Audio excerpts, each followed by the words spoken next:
Pa, pa. What up, everybody? What up, niece?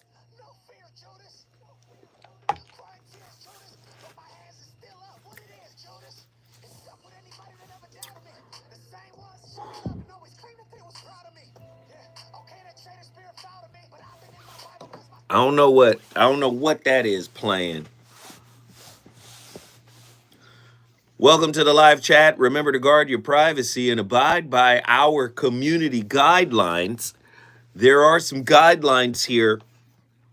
We want everybody to be on their best behavior. This is a live radio show. You're watching the behind the scenes. Behind the scenes means, during the commercial breaks, sometimes I interact. Sometimes I talk to you guys to find out, kind of like checking your temperature, see where you are, see if you're understanding the show, the flow of the show. Of course, several times throughout the broadcast, we're going to request that you hit the like button or share or, even super chat or cash app. I think the host prefers the cash app, but the super chat is fine. The super chat is a dollar sign that's located down at the bottom of the chat. It's really easy to locate, In about 2 minutes, we're going to go live, okay? So these are the behind the scenes shenanigans that take place. I hope everybody's doing well.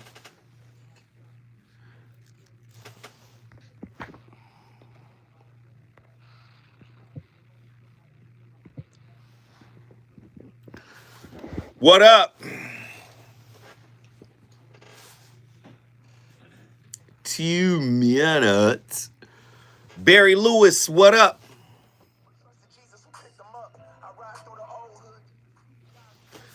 Let's go. Everybody hit the like button, hit the like button, hit the like button. It's already 19 people in here and only 8 likes. Unacceptable.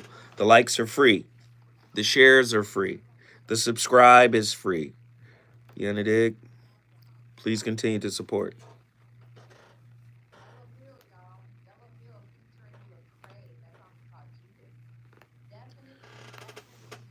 What up? What up? What up? What up? What up?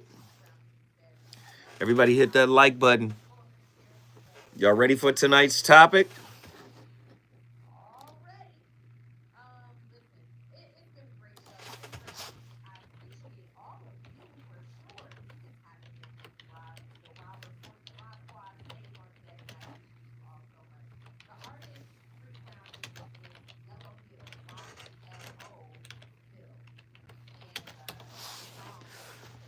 Oh.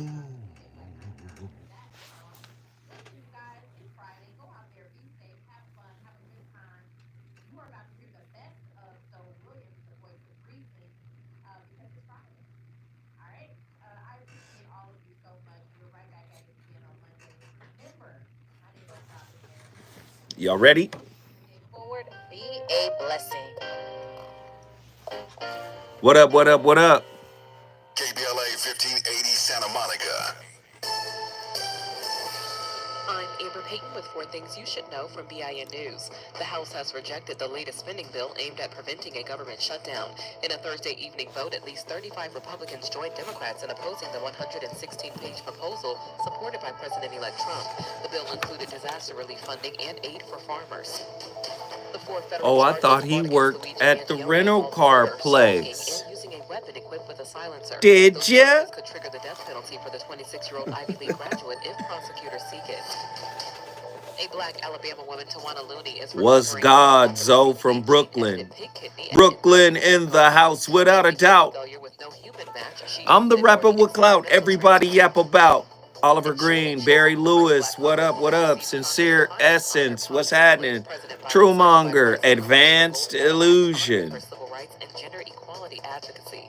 Get BIN News on demand 24/7 at BIN News. Attila. Hills crash 118 westbound past the 405. Two left lanes are blocked. Delays pushing back off at the 5 freeway. Also in Torrance, a wreck out of lanes now. 1-800-920-1580. That is the hotline to call in. LA from Santa Monica Know the Boulevard. rules. We want you to participate. Southbound before the 710. Okay? A crash off to the shoulder. You're We on the brakes want you to overall out participate. of We Griffith want you Park. to And just about engage. Okay? Colorado, delays beyond the scene of this crash and stretches to the 605. And in Tustin, a stall We on the want you 5 to south engage. connected to the 55 south. Looks like it's off to the shoulder now, but Theo. delays are still a mess away from the 5722.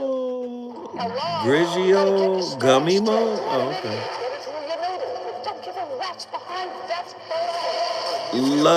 Luxuriously Dope is in here talking about luxury cars. I'm telling you, they're not gonna play with you too much longer now.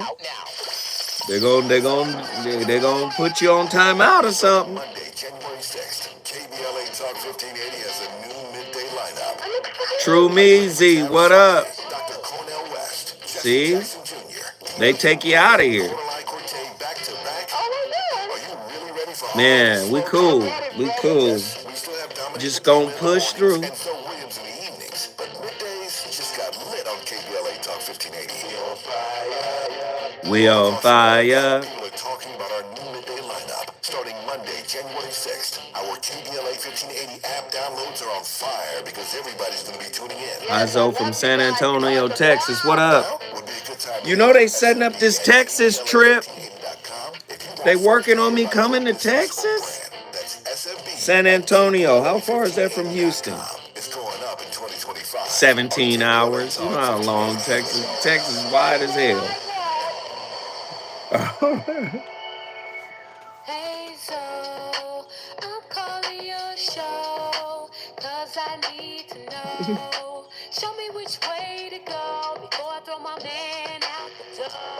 Okay, hold on a second, Keisha. Just let me ask Ronald exactly what's going on because it takes two to tango and I need to hear his side of the story. So she's driving me insane, got stress heavy on my brain. She keeps playing silly games, and I'm about to bring the pain.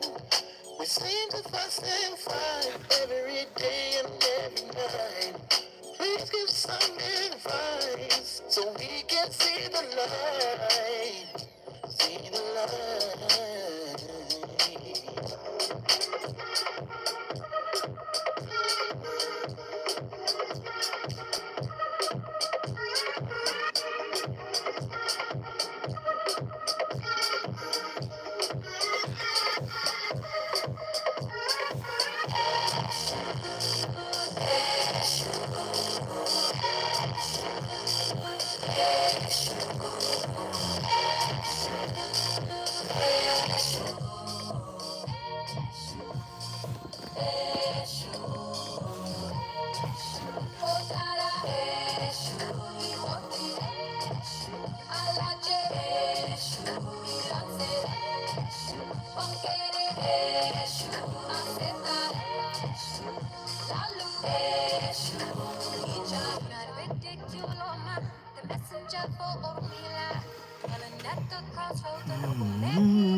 Search first, gatekeeper. Pathfinder, path leader. He's a fighter, shapeshifter, and he'll protect your home. With the eyes in the front and the Michaela Green, what up? Alamin. He's got the ashe I can't deny. I am a witness, I'll testify. This song, my oriki, my sacrifice to the one who can do and undo.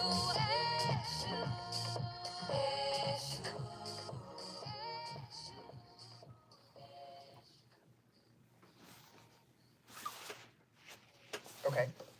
Can you tell me what you mean about, you said that your insecurities come up more when there's someone you're more invested in? Mm-hmm. Can you help me understand what kind of insecurities you're talking about? Yeah, so specifically probably, and I've watched a couple of your incel videos as well, and I think having to explain to somebody that, I haven't been in a relationship in a while, that's something that I worry might pop up. when I get more invested with somebody that I might like, actually. That's one of them. Another one might be just fear of being judged for, even though like on my metric, and what doesn't help somehow reversely is my friends telling me that like, oh, you're so great, or my family going, oh, you're so great, somebody would be lucky to have you, and I'm like, oh yeah, great, thanks for that. So why don't I have anybody? Like, it's very much a self-inflicted thing, maybe, but it's definitely that feeling of either being not good enough on some level that I can't understand, or it's the having to explain to somebody that, hey, like, I've been working on myself, but maybe that's just an excuse for why I've been alone. Maybe I've been alone for other reasons that I can't understand and that somebody else might see. Trent, do you feel ready for a relationship? Definitely, yeah, I think so. Okay. No, Because no, you don't. Not thinking about yourself like that. No, no, no. Oh, man, we got to do this topic tonight, man. It's important. And I do feel sorry for the guy that was talking. Again, Krishnamurti said it best. The enemy is you, not the other. So that leads us to tonight's topic. Being your worst enemy is the same as being your greatest teacher. But you must allow yourself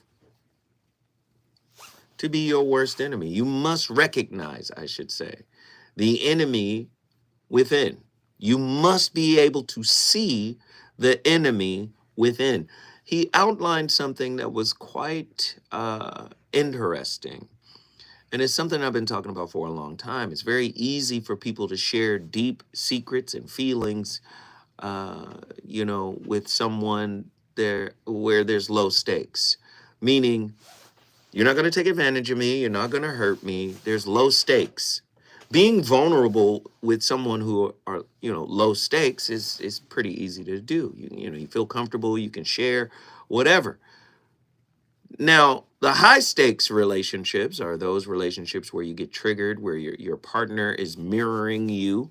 These are high stakes, right? Oh my God, if they find out that I'm fearful avoidant. Oh, if they find out that I'm dismissive avoidant. Oh, they're going to judge me. Do you get what I'm saying?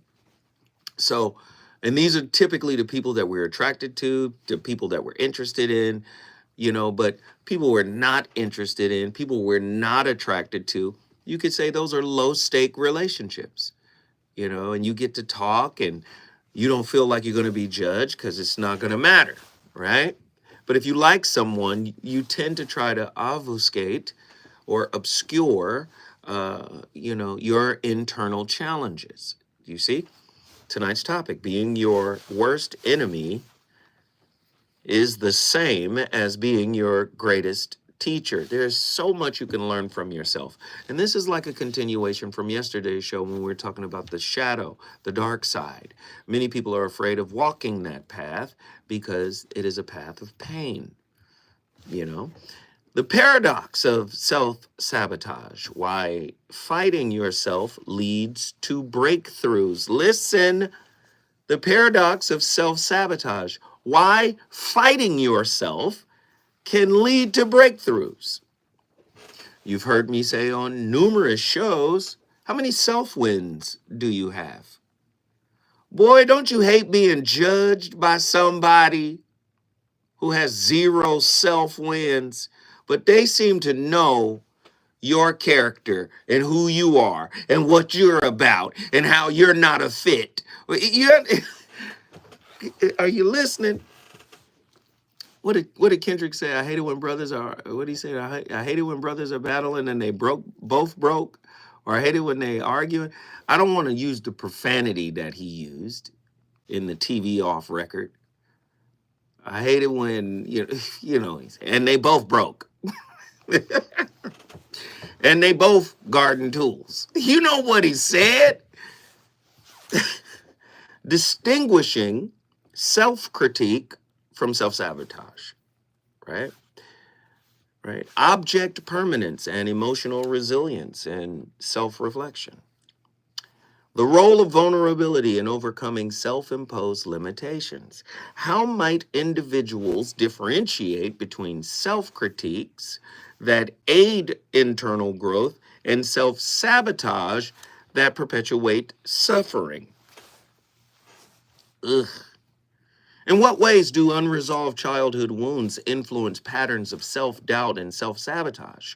How does recognizing object permanence help individuals understand the motives behind their actions and those of others? Now, many people may not know what object permanence is. Basically, when you can't see something, the person who suffers from a lack of object permanence, or suffers from object permanence, I should say, is when they can't see it, it's like it doesn't exist. It's not real. It's only real when they can see it. So a lot of people may be anxious attachers, right?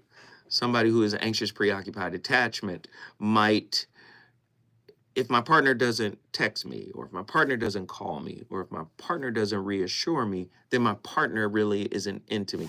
That's emotional object permanence, right? Many people, suffer from that. And I think this is the old euphemism, out of sight, out of mind, right? That's object permanence, just a fancy way of saying it. Let me read the question again now. 1-800-920-1580. How does recognizing object permanence help individuals understand the motives behind their actions and those of others? How can vulnerability, when embraced, lead to greater personal accountability and relational trust? These are some heavy questions, man. Some very heavy questions. What is the role of spiritual infancy in avoiding accountability? The hidden costs of avoiding self-awareness. A case for embracing inner conflict. 1-800-920-1580. The enemy is you. Krishnamurti said it. Do you often view yourself as an enemy?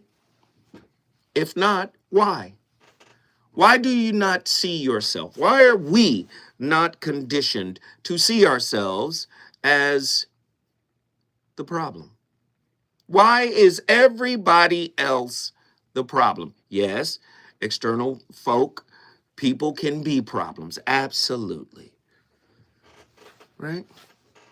But why do we tend to avoid responsibility for the co-creation of relational experiences that we ultimately begin to loathe?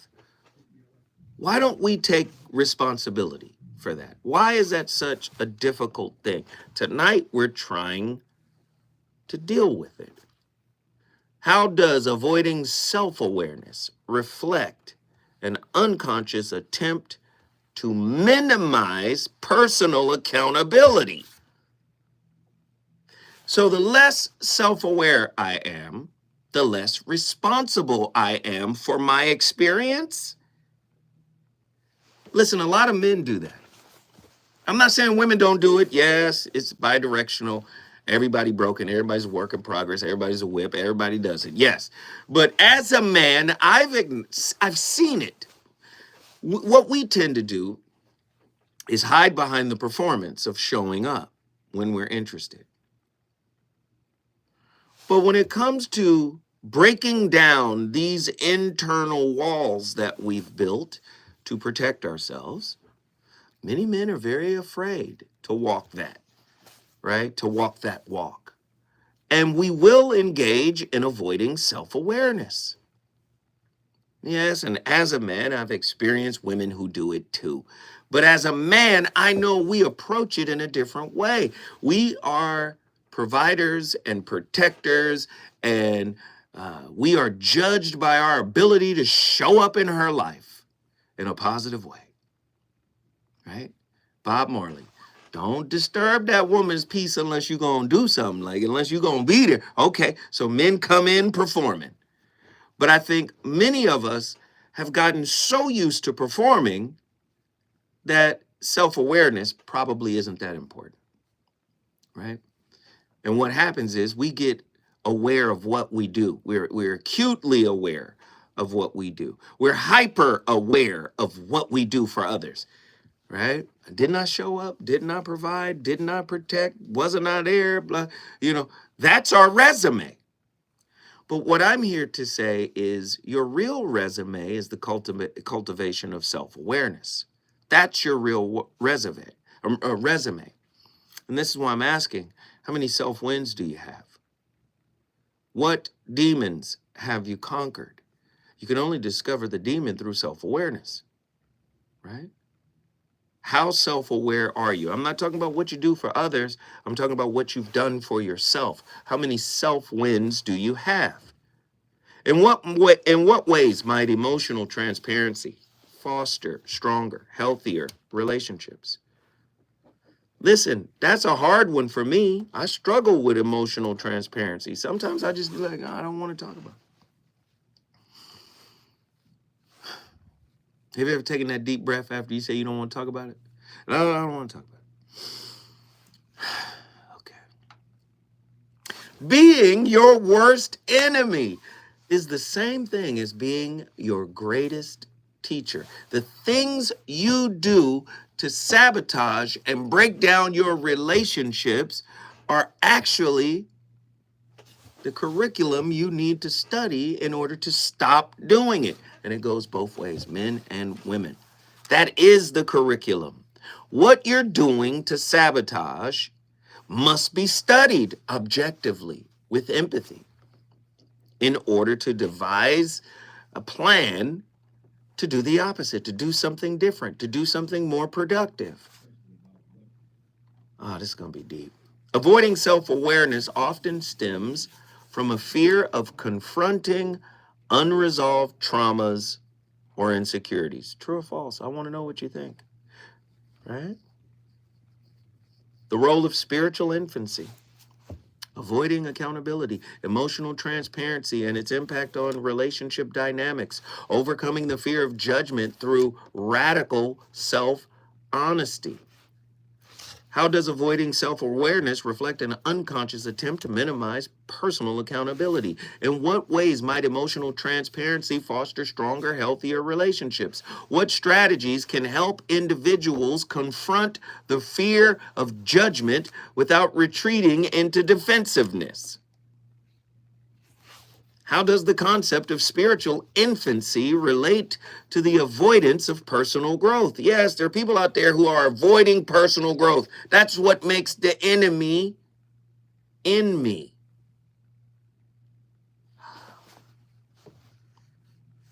Oh, man. What role does self-compassion play in navigating inner conflicts and fostering resilience? Avoiding self-awareness often stems from a fear of confronting unresolved childhood traumas.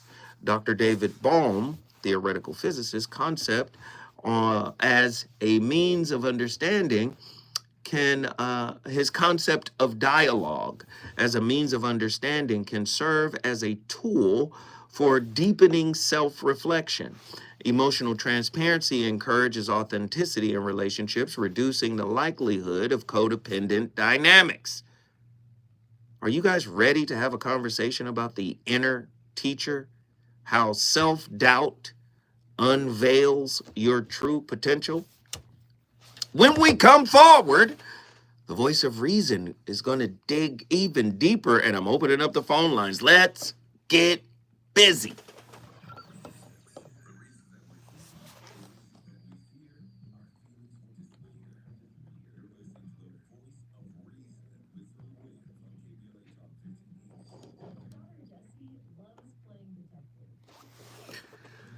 Yo, who's calling in?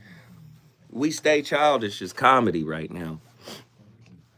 Who's calling in today? Listen, this is my last show for like 2 weeks. Y'all gonna call in? Y'all gonna talk? Let's talk tonight. Let's have the phone lines brimming. Can we do that? Can we do that? Can we do that? Can we talk tonight openly?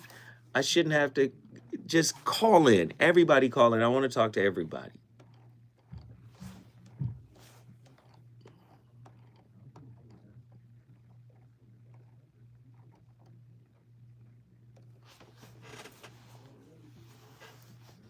That trauma shit will always follow you until you turn around and face. Yeah.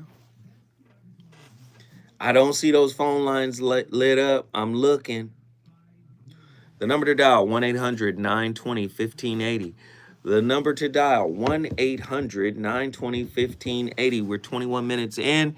You already know this first hour goes fast. And you know once we get past the 30-minute mark of the second hour, the show is pretty much over.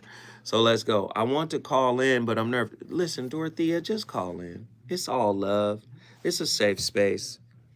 I'll handle you with care. Just call in. 1-800-920-1580. Moderators, assemble.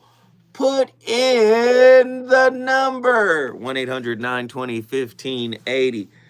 Everybody got wrenches. The wrench folk. Unc is harmless. I am.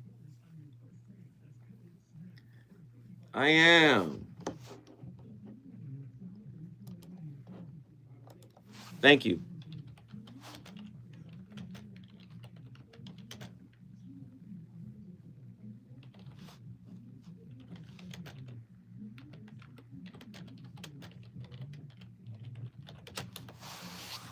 Ooh, ooh, ah.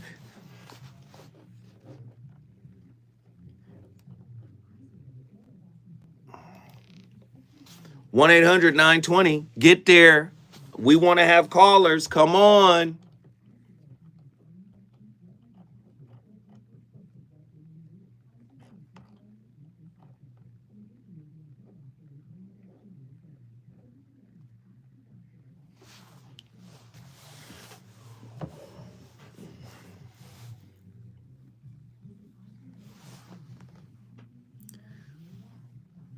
Uh.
Greatest teacher is your last mistake. Right? That's the power of going out there and making mistakes. And here's the thing, a lot of people won't be willing to make mistakes, including trying to learn something brand new, like a speed reading, because they're fear of messing up and not being perfect at something. Right? And they feel they're not going to be successful. But you know in your life, whether it's your career, whether it's your health or relationship or anything, that if failure is not an option, then neither is success. That the ultimate quest in life really is to reach our fullest potential, to express that potential, to be able to share that potential with others. And I know this because you're here. Right? You're here because in some area there's a gap between where you are and where you know deep down you could be. So why do you want to be able to learn this? Why must you learn this? And the third question I ask when I'm reading something is, when will I use this? So 3 questions. How can I use this? Why must I use this? When will I use this? 3 powerful questions that lead to something which I think the number one productivity performance tool there is your calendar. Because a lot of you say you want to work out, or you want to meditate, or you want to do this self-care, and you know self-love and self-care is not selfish, and you know all this stuff, but how does your daily calendar reflect that? Do you know what I mean? Let's go even deeper. He was cooking with the rarest grease. Listen, if you trust other people more than you trust yourself, you are an enemy to yourself. I know you don't want to hear it put that way, but guess what? Truth is truth. That's what Jesus used to say when he come in and, into a room and the disciples are there. He would say, "Verily, verily, I say unto thee, verily, very, veritas, truth." In Hebrew, hak, el hak, el hak. Verily, verily, I say unto you, truth is truth. Do you know our relationships are designed to seek people that we trust more than we trust ourselves? You got to remember Carl Jung. People do anything, no matter how absurd, to avoid looking at themselves, right? So I don't want to look at me. I don't trust me with all parts of me. So now I'm going to put the onus of trust on my partner. My partner has to show up and supplement the trust I lack in myself. Didn't I tell you trust was fear-based? Most people don't understand that. I need to trust that you won't hurt me, right? I need to trust that you won't disappoint me, right? Fear-based.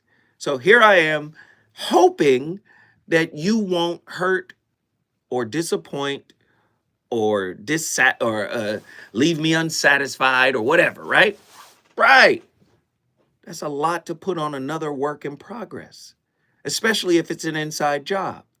Trust is fear-based. If I come out of a dysfunctional home, if I have an insecure attachment style, I trust that my partner will fulfill all my needs. Most of the meaningful needs that you have are all inside jobs, right? So look at how society has flipped, right? Our relationships and the way we evaluate. You trust other people more than you trust yourself. That is a sign that you are an enemy to yourself. You give yourself anxiety because you value other people's comfort over your own. Enemy to yourself. You create unrealistic demands of yourself and wonder why you've always failed. Enemy of yourself. Listen, you identify with your thoughts. I'm going to go deeper. I promise. We got a lot to talk about. Callers are starting to get in here. If you want to bring your city in the building, all you got to do is call me, 1-800-920-1580. Remember, it's a dialogue, not a monologue. Let's get busy.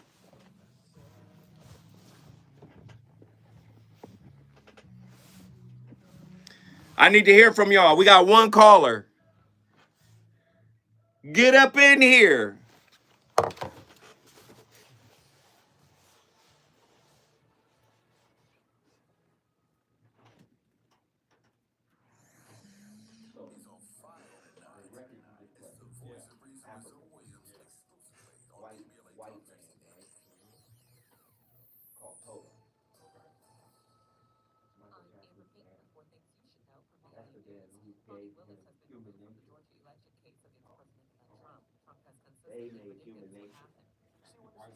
Can you hear? But you can hear it.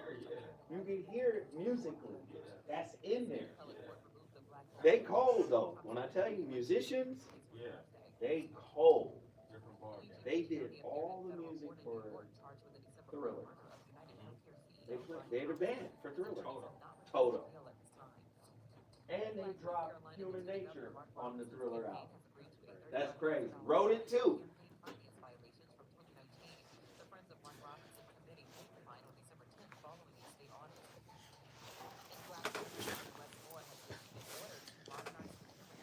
Come on, y'all. I was in there visiting Andy to see if the phone was going to ring. Do you think it rang? Nope. Nope.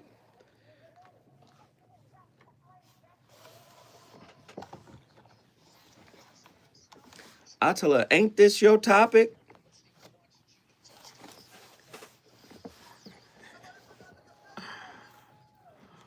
We gonna get to the lines, huh?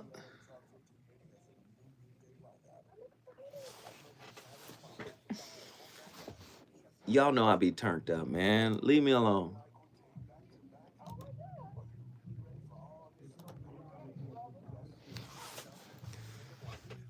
I don't think so. Yeah, that's your topic. Call in. Remember, no profanity. If you're unsure, don't worry. Zoe will walk you through the conversation. That's 100% true.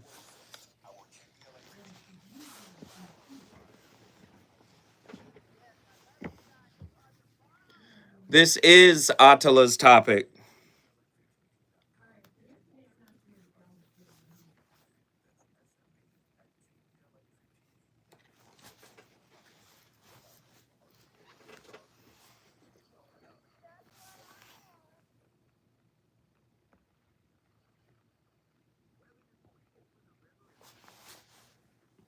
I don't know. I said it was your topic. Come on.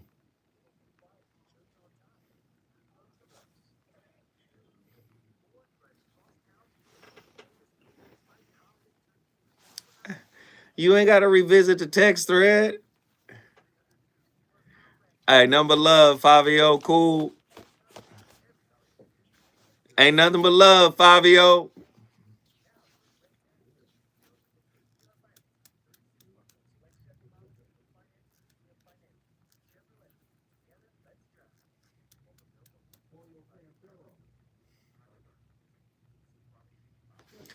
John Gilbreth.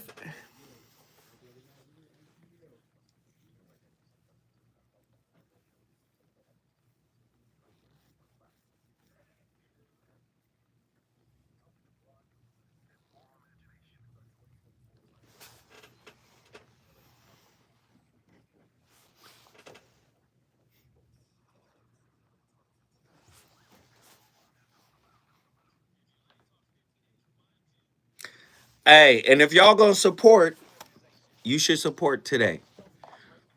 Because I'm not gonna be on for the next I think a week and a half, a week and a half. So if y'all want to support the channel, you already know the super chat is down there. You guys can send it directly to my Cash App. I'm gonna be gone. So y'all should support. Now's the time to get busy. Now's the time to get active. You gonna support today. Of all days, support today. If you want to get into this conversation, don't be afraid. I'll walk you through it with respect. Nobody gets clowned here.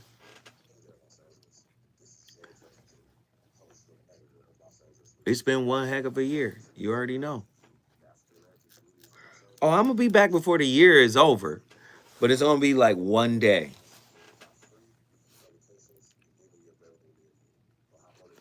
Micaiah, what is your pet peeve?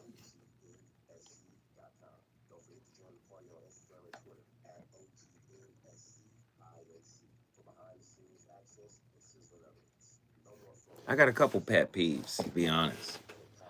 Um, yeah, I should write it down. I should write it down. The Autopsy Initiative provides a second autopsy free of charge for victims' families who have lost their loved ones due to a police-related death.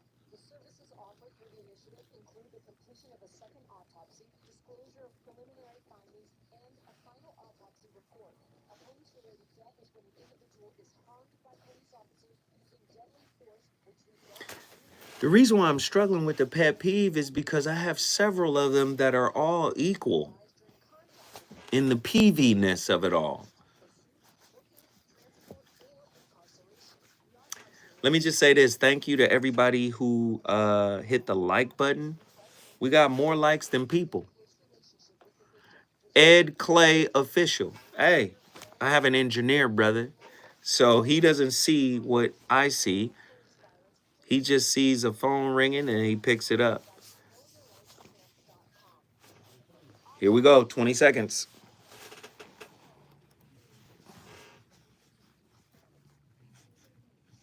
What up, what up? We talking about today? Hey man, y'all hip Lewis to what we talking about.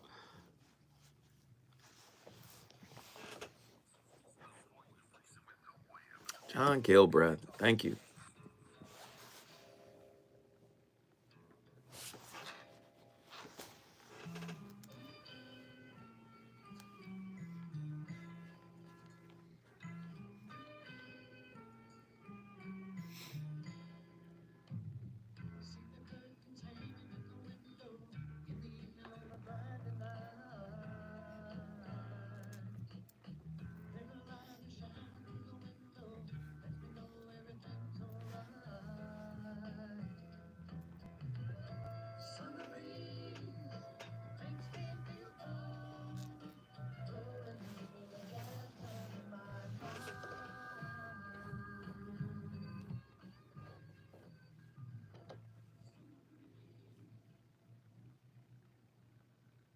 Trauma survivors, those who have anxious attachment, and those who have borderline personality disorder all lack the same thing, and that's emotional permanence. What is emotional permanence? Best illustrated with object permanence. You have an object.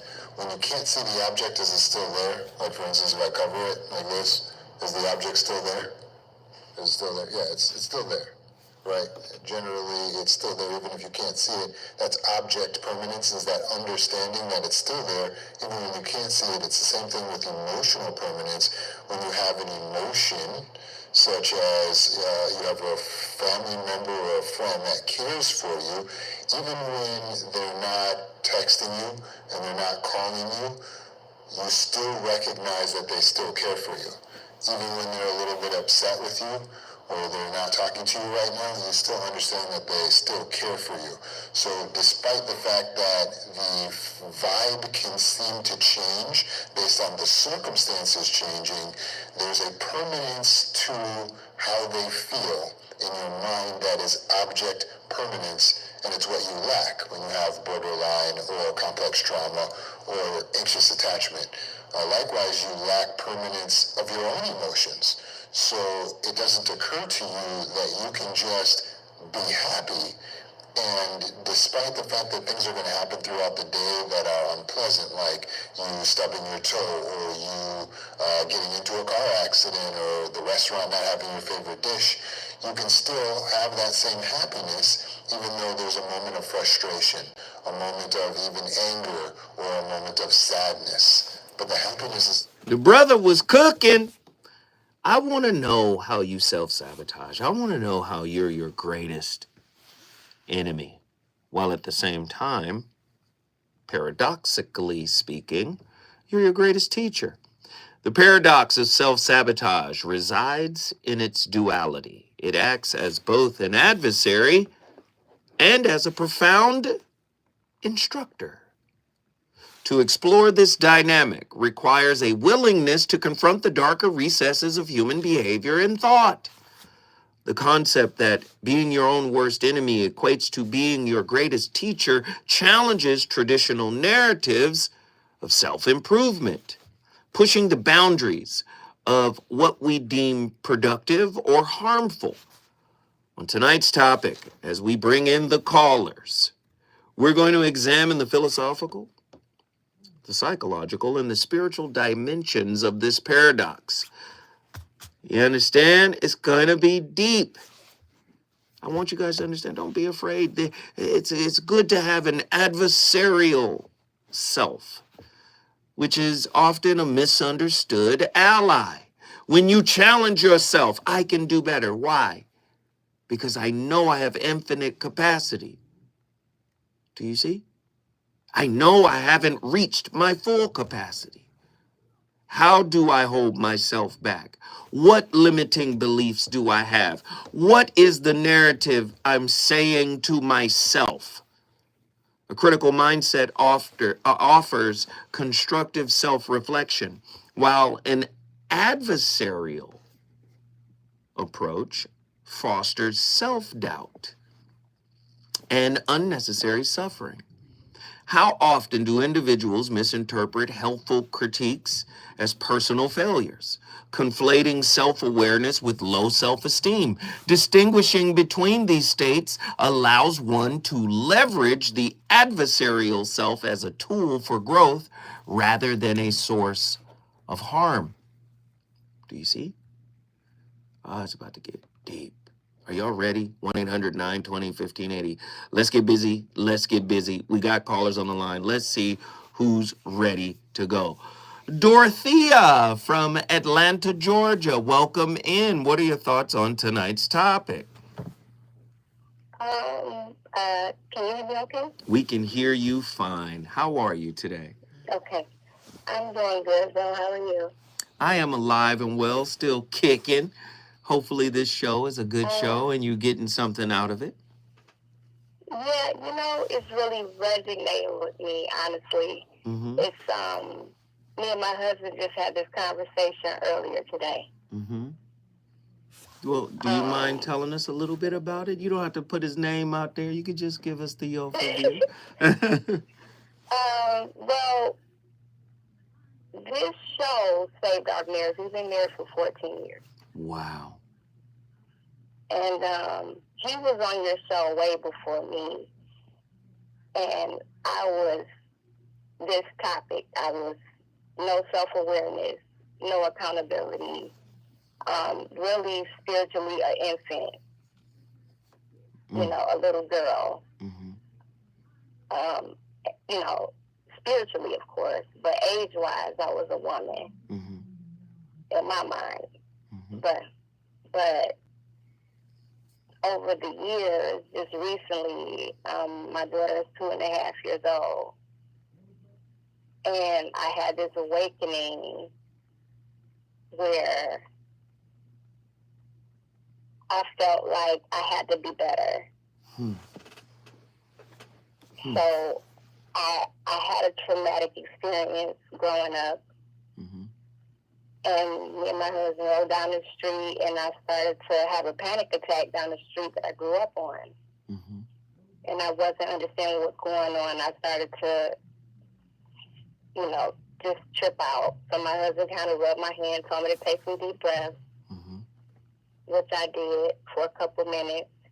And I just looked over, and everything started to come in my mind. Where I'm like, wow, that's where I got molested. That's where this happened. That's what that happened. And then eventually I started to relax.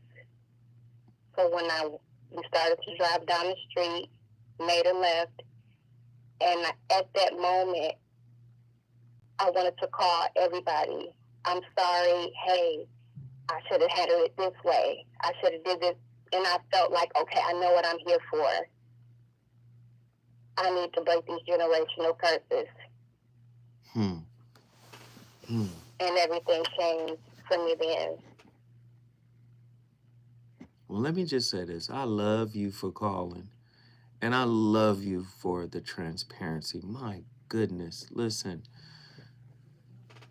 Sometimes, let me just say this. You're not a spiritual child. Let me just say this. When you've been traumatized, right, that doesn't make you a spiritual child. When you know you got to do the work and you refuse to do the work, that makes you spiritually childish. When you get to a certain level of consciousness, you start to understand there's a purpose, a rhyme, and a reason for everything, even though I don't know what it is. But once you start to realize that the universe is divinely tuned, there are lessons that come out of that. When you realize, man, yes, this terrible thing happened to me, but guess what? I'm not the thing that happened to me. I don't have to identify with what happened to me.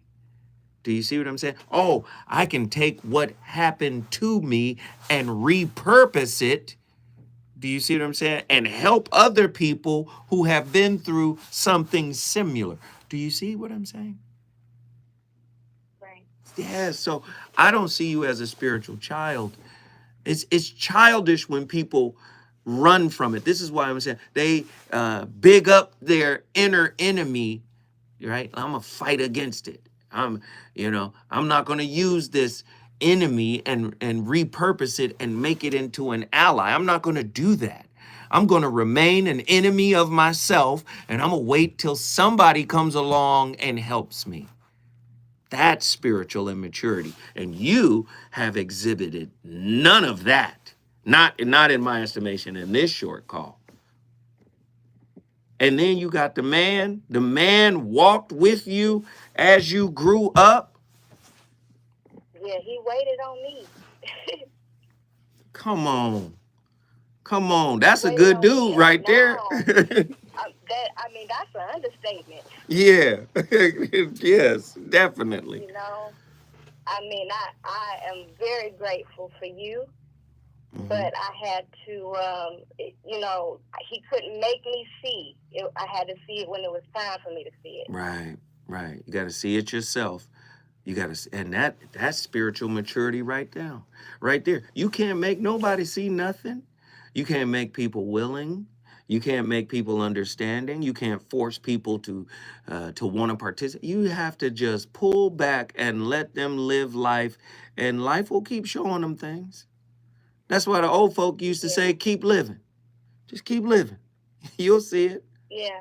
And now it all makes sense. Yeah. Dorothea, guess what you just did, child? I brought Atlanta in the building. You see, I'm from Chattanooga. We just 2 hours up the road.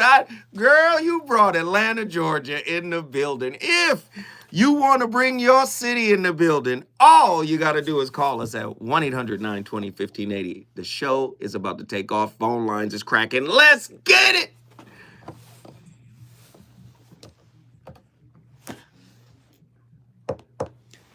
Dorothea, we love you. Dorothea. Woo, woo. Dorothea. That was a great call. Great call. Listen, John Gilbreth, thank you, bro. Thank you. No, you good, Dorothea. You good. No, you good. Thank you, Dorothea. John Gilbreth, thank you for the $20 super chat. That is the only super chat we've gotten. But this show is worth more. Come on in. Support the channel. Hit the $sign down at the bottom of the chat. Support. Show your love. Fire call. Also, you can send me a Cash App. Let me see if anybody did that. Got one Cash App from our good brother, Reggie. Brother Reggie. Ed Clay official. Hey, man, let me tell you something. That $1.99 you just sent me, you are telling me that this show has some value. Is that what you're telling me? Ed, is that what you're telling me? You telling me that this show has some value. I appreciate that, brother. Thank you. Ed, you sending me you calling from Philly? Area code 267? I think that's Philly. I'm not in the booth, brother. I can't tell. The booth is over there. I'm going to show y'all the booth. Look. There go the booth. My brother is in there.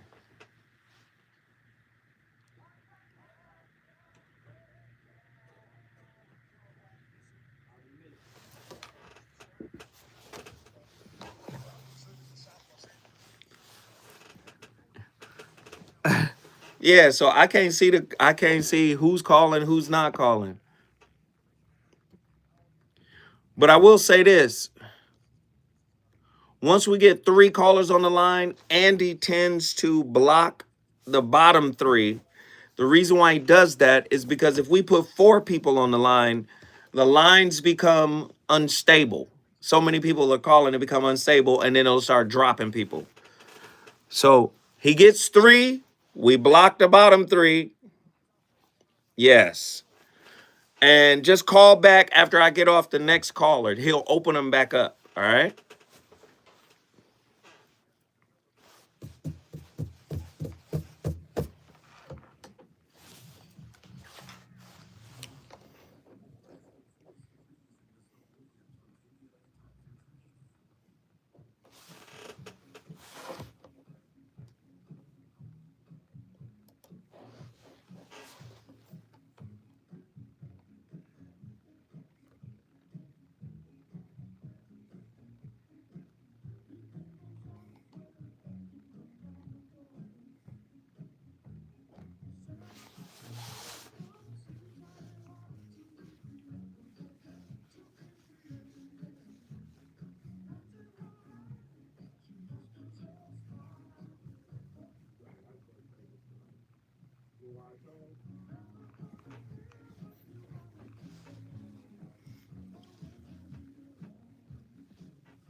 and watch many, many people fear.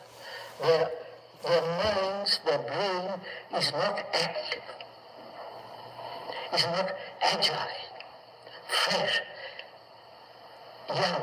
It's a kind of disease that eats into one's mind, into one's heart, into one's whole being. And if we don't understand the disease, but are only concerned with the curing of it, then we are just playing with each other.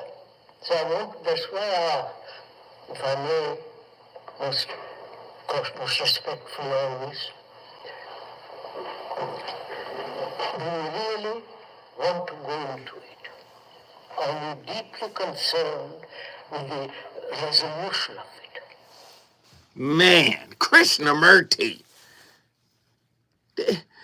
You know, people think we compartmentalize people like Krishnamurti and Pema Chodron and all these spiritual minds. We compartmentalize. Oh, there's a time and a place for all of that. But really, that is what he talks about is the core of our ability, or lack thereof, to relate. And so we view the deeper things of relationship as a vacation. Like, oh, I'll go do that when I have time, when I have leisure time. But did you know that that's why you're alive? To understand those deep truths about relating, about yourself, about that internal enemy? Self-sabotage as a teacher reveals the hidden architecture of unresolved trauma and attachment wounds. Chris Niebauer's work on the neuroscience of self-perception suggests that habitual self-doubt often reflects unconscious programming from early childhood experiences. How do childhood attachments shape our tendencies to self-destruct? Recognizing these patterns allows us to rewrite the narratives that perpetuate them. I've always told you, you're not an adult until you become the owner of your own pen of self-authorship. Self-authorship. You have to be the owner of that pen. That pen is owned by someone else when you're still living out the model or the mode you modeled. Right? That's why I say the greatest breakup you'll ever have is with your parents. What they taught you. Right? What you modeled in their environment. Remember, they are works in progress themselves. So they weren't complete. How do childhood attachments shape our tendencies to self-destruct? It's such a powerful question. Societal conditioning can exacerbate self-judgment, right? Cultural narratives valorize productivity and perfection while stigmatizing vulnerability, creating an internal conflict between authenticity and acceptance. Pema Chodron's teachings on compassion offer an anecdote emphasizing that self-acceptance rather than self-criticism fosters true growth. Relational implications to all of this. Like, this is real stuff. Like, this is the stuff we should wake up wanting and longing for. No, we are longing for someone to fill those holes that we have never excavated. We have never gone in and dug it out and said, hey, where did this come from? No, we say there's a hole. That's somebody else's responsibility to fill. That is how I judge a good person, if they can fill all my holes. Now, mind you, I don't know how the holes were created because I refuse to accept it. I refuse to acknowledge it. I don't want to deal with it. I'll have somebody else deal with it because that's a great relationship, right? Right? Here we go. Somebody in the chat said, pause. Do you hear them? This is philosophical talk.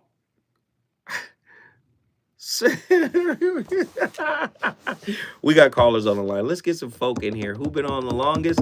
Attila from Houston, Texas. Attila, what are your thoughts about tonight's topic? Listen, this is a good one. This is good. I'm liking it. You know what it makes me think of when you say like you can't convince an unwilling ear, and me being a Taurian, and how hard it is to convince us to do anything. For me, I feel like those are the moments when I actually am willing. Is when I become my worst enemy. Like at a certain point, you're like, I just gotta stop because this is getting to be too much. And one thing I wrote in the chat, I was saying like, you know, you don't want to forget anxiety.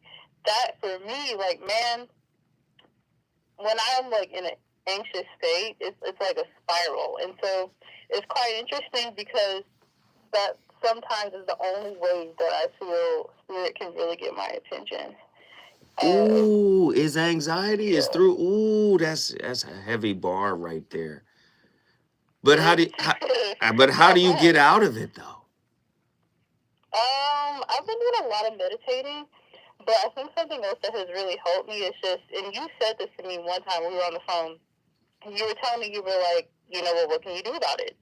And I was like, dang, it's so simple, but it's true. Like, what can I do about it? Like, literally nothing. So I think having to really come back and center myself in a way that is still respectful is something that I'm working on. Because it's hard to center yourself when you've been disrespectful to yourself for so long, right? Like, the self-talk is just not giving. It's going to be something that's negative, which further causes you to spiral. So I've had to really work on, don't say that. You know what I'm saying? Like, literally talking to myself.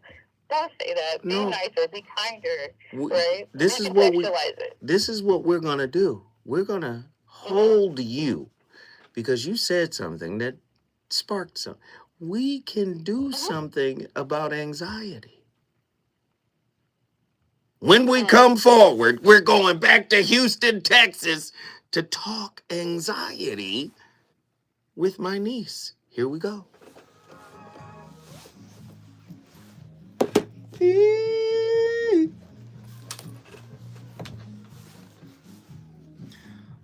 Trauma holes sound better. Y'all stupid. Grand Canyon wounds.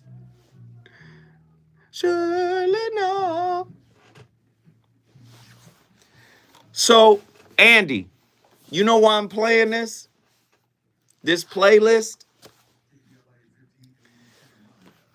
I'm playing this playlist because this is the music that existed before 1982, before Michael Jackson dropped Thriller. The music was called yacht rock.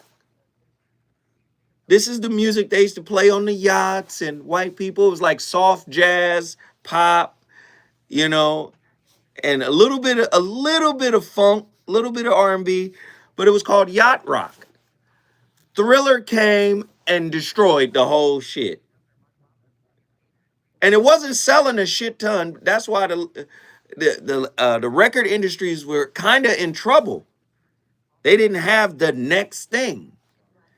Thriller came and just said, boop, there it is, it's over. But this was what was popping, yacht rock.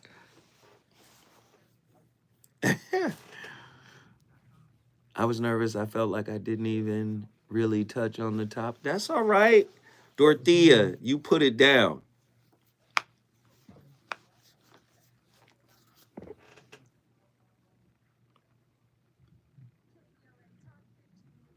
It was a great call.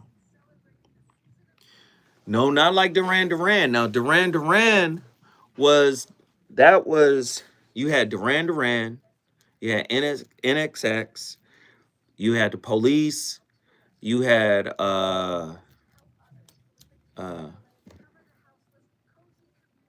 Men at Work, you had Oingo Boingo. That was a different, you know, that was a different wave. It was like, it was called New Wave. That's what that music was called. New Wave.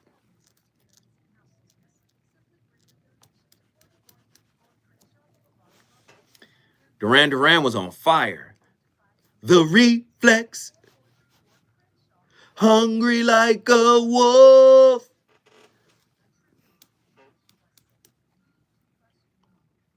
The cocaine wave. No, it was called New Wave at that time. The Police was on fire. That Synchronicity album. This is like 83 right here. Shit was popping. Girls on films. Girls on. I'm going to do a whole New Wave. Become your cellmate. Does black love still exist? What are your bedroom turnoffs? Fantasies and fetishes. Financial infidelity. I'm dating a bad person. Are they worth the wait? Trust me, this gonna be crazy. How about the heavy stuff? The child wasn't here, and you still had to pay child support. It's a very heated topic. How is that right? Mama's baby, daddy's maybe. I just have so many questions I want to ask you. I was like, is this okay? Roll up there? He told me he had a vasectomy. I'm pregnant. Betrayal has been committed. Hit you with a bad touch routine. How does he maintain his humposity? He likes it when it pinches my nip. Why can't you open up, brother? Karate man on the inside. They don't show their weaknesses. Yeah. How do you write one name so well? So William, reason and accountability. The voice of reason. You must clearly evaluate in your life how much of your life is happening from outside around you. How much of it is just your psychological structure? This is something distinctly, you must draw a line on this. What is, right now we're sitting here, what's happening here? What am I doing within myself? This distinct line if you set up, what is happening in my mind, what is happening around me? Two different things. These are two different things, isn't it? Whatever happens here, you can react and think these two things are same. Right now, somebody is going to call you a fool. I will. Now, what happens within you? Yours. The word fool is mine. But what happens within you is yours, isn't it? Yes or no? Because the word fool is not hurtful in any way. It's not a bullet. Only because the way you respond or react, things happen. This distinction you must set up in your life. What is mine? What am I doing? What is the world doing to me? If you look at this, the world is hardly doing anything to you. It's not even interested in you most of the time. Most of the things are your own stuff, and you think the world is doing all this to you. Yes or no? Yes. If you set up this distinction, what is my contribution to all the rubbish that I am? What is the world's contribution? You will see the world is doing precious little, believe me. Very little. Rest is all yours. Now, what is yours if you take charge? 98% of your life is transformed. 2% leave it to me, I'll take care of it for you. He's saying most of the work that's getting done to you or done against you is coming from you. That's a heavy notion. I love it. I love it. Ladies and gentlemen, the voice of reason. We live on KBLA Talk 1580 during the holiday seasons. Listen, man, this topic is lit. Being your worst enemy is the same as being your greatest teacher. In other words, your greatest challenges, right, can provide valuable information, insight, intel on what you need to know about how to overcome yourself. We're outwardly driven, everything, right, which makes it easy for us to blame. Right? Outwardly driven or outwardly focused, I should say. We focus on the external. I'm going to go out into the world and I'm going to conquer it. And I'm going to get all that I need. I'm going to get the partner I want. And they're going to show up and provide in the way that I need them to provide for my needs. Right? But really, all of this work is internal. Right? These people come into your life, they trigger you.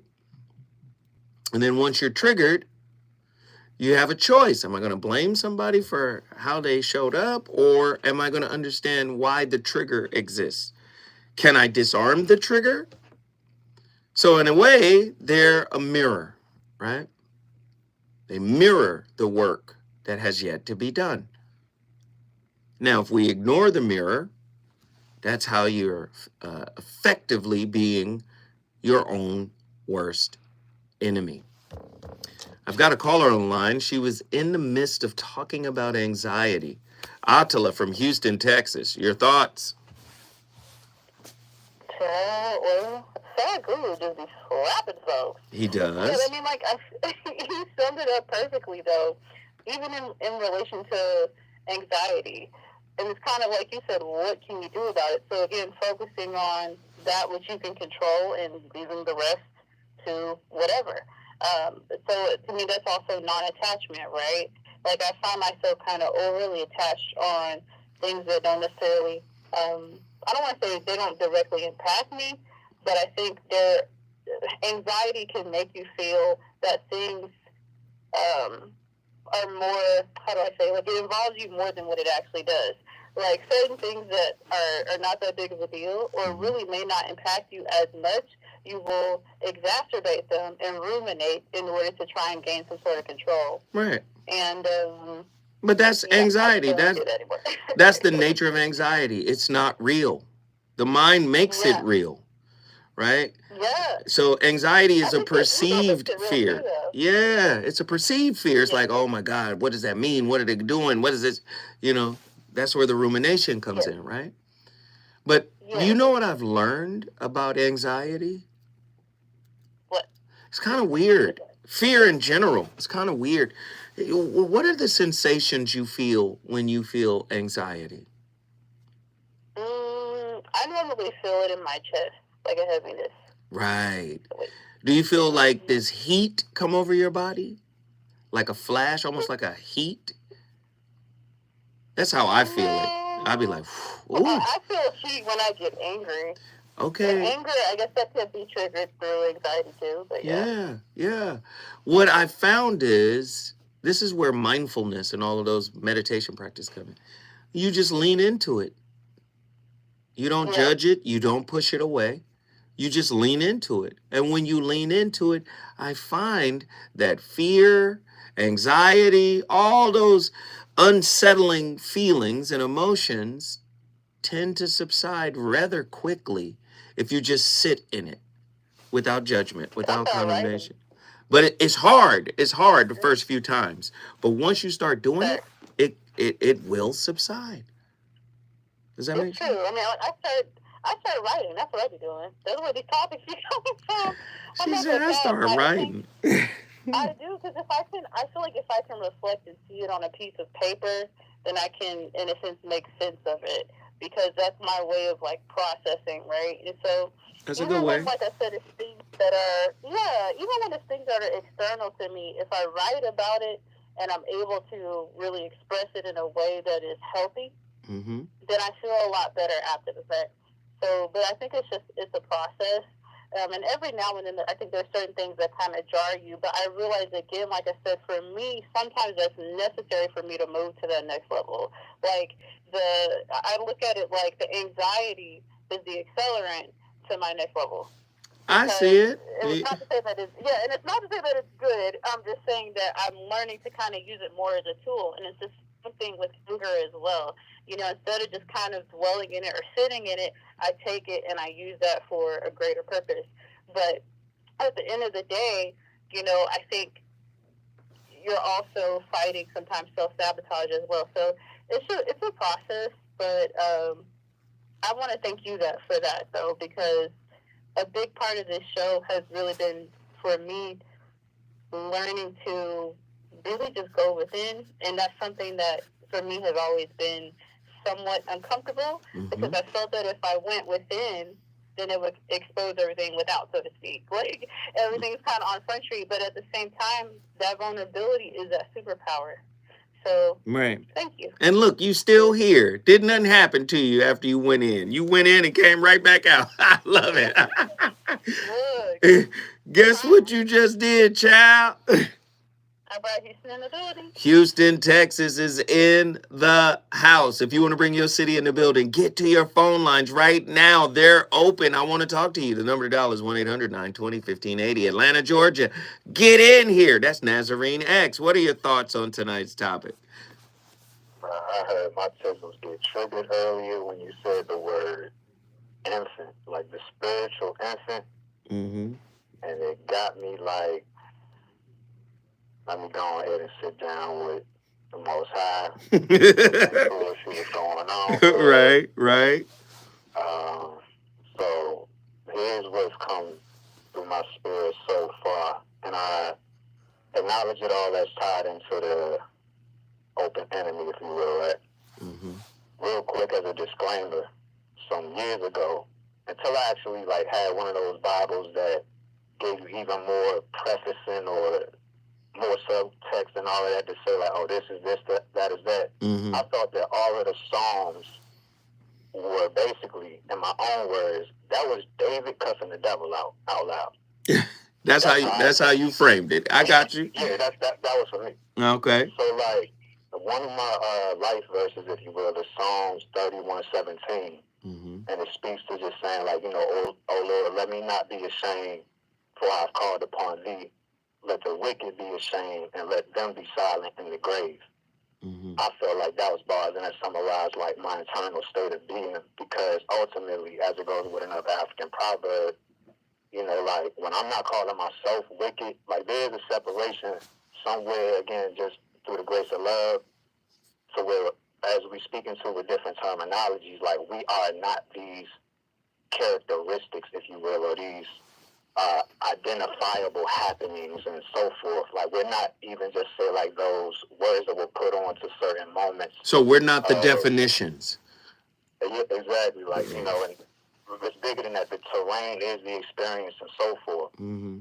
So like, the whole of that is just maintaining that there's no enemy within. But I found also there is power in it in terms of, as we were just speaking to yesterday, integrating that shadow as well. Maybe that could be the teacher, Mm-hmm. In its own right. But part of it as well, for me, I still feel like, man, there is that predisposition, is that what it was? Predisposition, what have you? Like, I feel that fire inside anything, and I'm literally trembling right now, like, because in the back of my head, or in the recess of my mind and spirit, I just feel like there is an enemy that's attacking our youth. Beyond the words, my psyche, I ain't got time, and I don't really got the capacity or care, so to speak, to have the energetic truth and really worry about what somebody called. I don't care if the enemy called me an enemy. He's going to do that from the other side of life. Mm. So, like, looking to allow, I want to say, what I acknowledge as mercy, Mm-hmm. because life itself is a gift. I believe that it's God's mercy that I'm still here as well. But that underneath all of that is like, in my own trauma or despair and grief and being fed up with whether it's myself or not, being even more, if you put it in words like that, all powerful or more proactive in defending others or protecting the last that we got out here and stuff like that. It's like, man, it's hard for me to really still conceive reality, but that's why I just started to go black inside without necessarily the self-condemnation anymore. I believe I've grown through that, and to put it in quick words, it's, I was met with the whole thing of like, you got to get out of your own way. Mm-hmm. That's bars and that's facts. Bigger than that as well for myself is like, get out of God's way. Ooh. Walk like that to that extent, and I think like, I don't know if you're saying if it'll be quicker than you or what. I gotta process that though. How, boy, get out of God's way. Ooh. That's how I feel. Yeesh. How do we? Boy, I gotta wrap my mind around it. But keep going, keep going. That's what you want. Like you were just speaking to again, the power of all of these different things, like from self-authorship, self-forgiveness, willingness, awareness, and so forth. Even our sister Dorothea, like I heard God at work, the unity, the support, and just the through and through of it all, and not any type of force process, but you know, the woman was able to be provided the space to learn. Like sometimes, again, like we'll even remove ourselves out of a school or a curriculum or from a situation just because it's quote unquote hard. But how much even better it could be when the table is set, when your environment is curated for you to be free to experience what it's like to come through a struggle. Sometimes we get that abbreviated, and I'm trying to look at it like if it's the enemy in whatever form, and that's why I used to get in trouble at class or whatever. I used not necessarily cuss the teachers out, but you did. Kind of random, but I had to. You did, nephew. It's all right. It's okay. No, I'm just kidding. Go ahead. Nah, for real. It's just, and that's part of maybe like acknowledging my story. I had a third grade Spanish teacher that told me that she used to be a squirrel in her past life.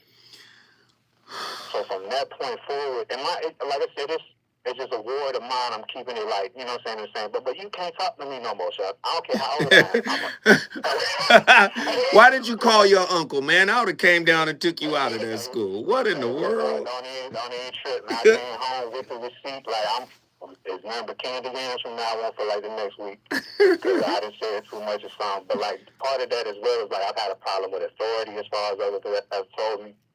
But the words is again like not letting what hurts me be my God. Ooh, I like that. Just love. I believe like that's where be your warden, be your oppressor. I see what you're saying, brother. I hear you. Love. So wherever these shackles are, I identify all of that as the enemy. I try to give myself and others the grace to where we are not that form.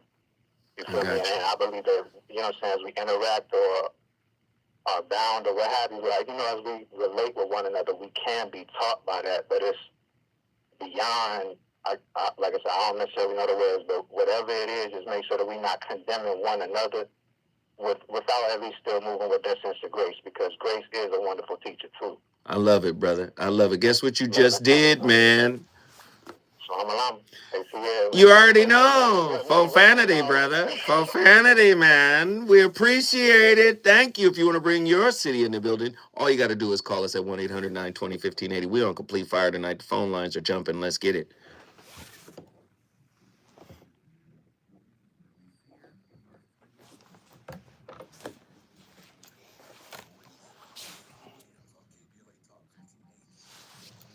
I see you, Ronan.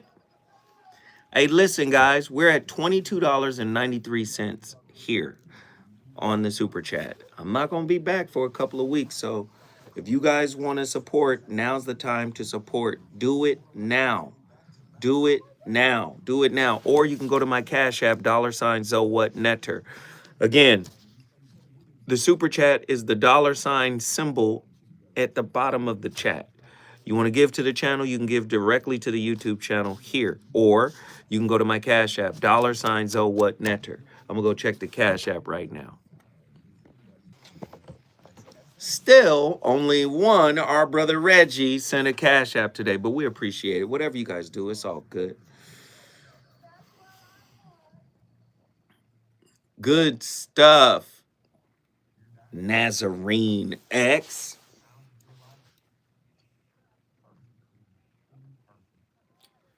You already know Naptown is in the building. You already know what it is.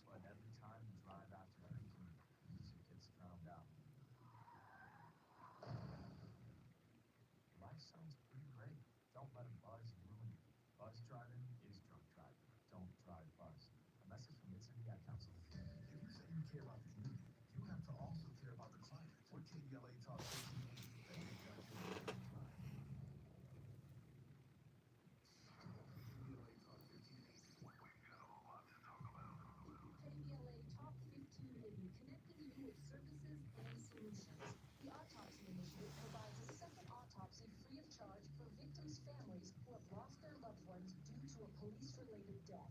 The services offered through the initiative Hopeful Journey. What's good? autopsy, disclosure of preliminary 60 seconds.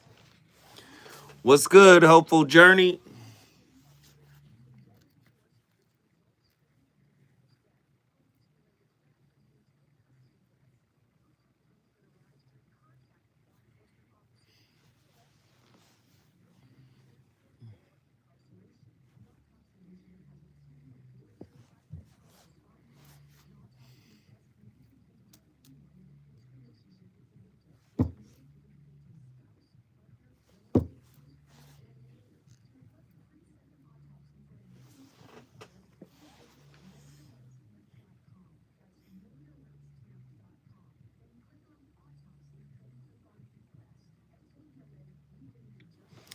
Lewis, the Cash App is $Zowhatnetter. Can you guys post, can you tag Lewis with the $? With the Cash App? Sorry.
Hello, everybody. I'm going to give a little talk here in honor of my 80th birthday. So since it's a sort of momentous moment, I thought that I would talk about death. Nice, cheerful subject. But actually, I really want to talk about death because so many people fear it, and it's really not something that needs to be feared. And the same with aging, actually. So suppose you're 20 years old and you're listening to this, and you think, who needs to hear about this? But actually, the younger you are, the better, because I'm going to talk about it as something that you can prepare for throughout your whole life. So I was introduced to this idea a long time ago by my principal teacher, Chogyam Trungpa Rinpoche. And he gave a seminar that was entitled Death in Everyday Life.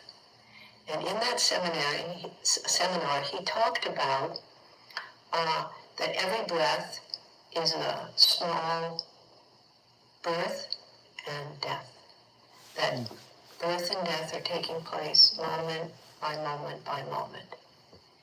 And I remember when I heard this, my first reaction was actually a sort of feeling of panic, because there was something about, I think I really got it, that everything is changing and shifting all the time. Born, dies.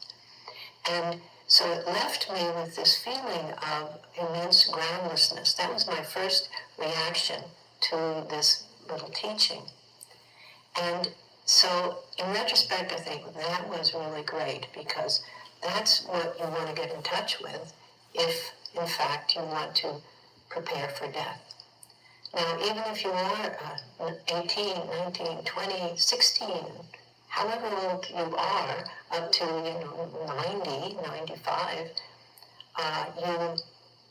this is very valuable teachings, because it's teaching you not to just be preparing for your death, the kind of death of this body, death of this particular incarnation, this particular, in my case, Pema Chodron, but it's preparing you for fear of groundlessness throughout your entire life. And overcoming or relating with that fear of groundlessness.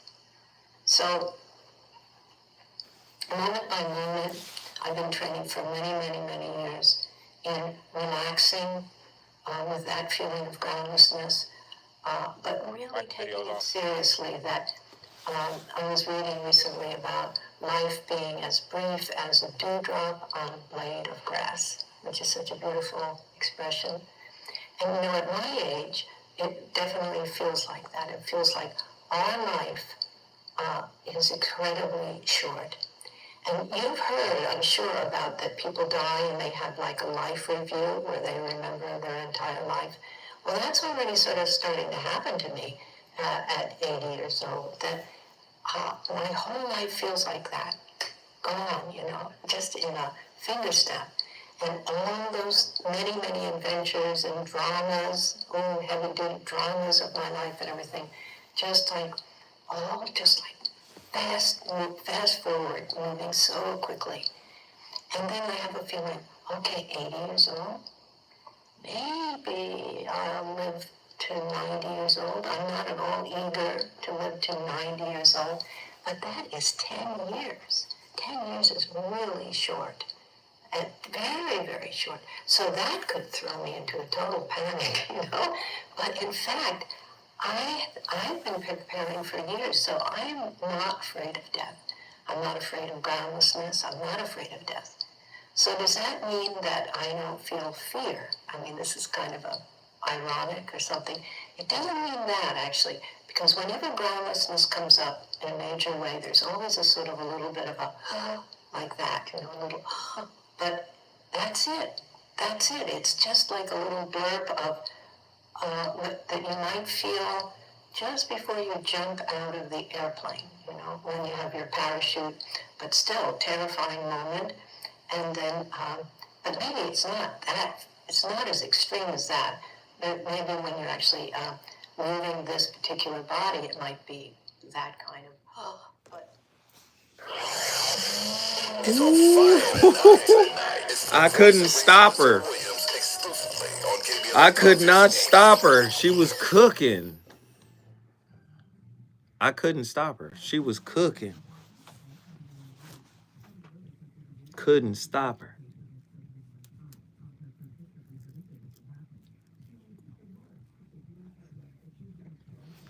The show is almost over. I'll figure out when I come back. I think I'm only gone for like a week.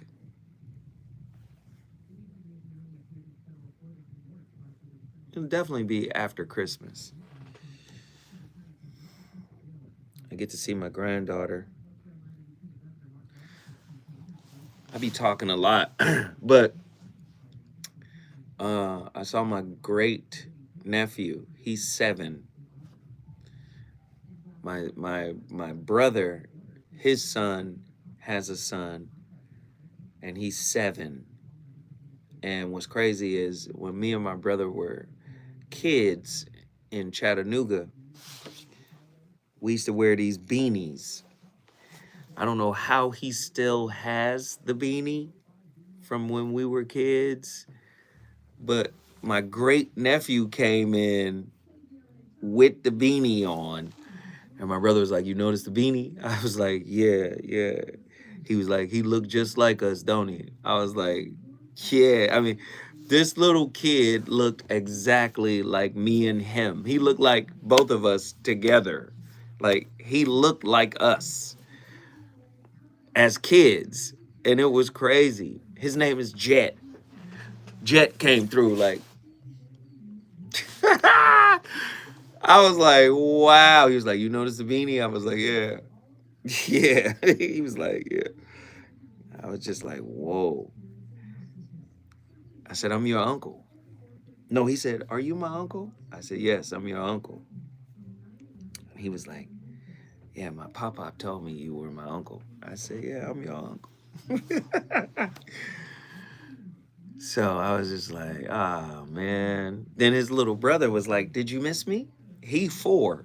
As soon as he walked up to me, he said, did you miss me? I said, I just met you, little man. I said, look at these guys. Did you miss me? I just met you. I never. He was like a little Gary Coleman type kid. He was funny. He was talking. Did you miss me? I just met you, sir. So it was cool to see that. That was great. I said, hey, you have a cousin. She's in the house. We got a cousin in the house. We got a cousin. Let's go see our cousin. No, dead ass. Like he had like a little grown man spirit. The 4-year-old was like, he was like, I could see him in television, like a Gary Coleman type. I thought he was older than he really was because he talked so well. And so I'm telling you, as soon as he jumped out that car, he walked up to me. Did you miss me? Boy, I don't even know you, little man. It's funny.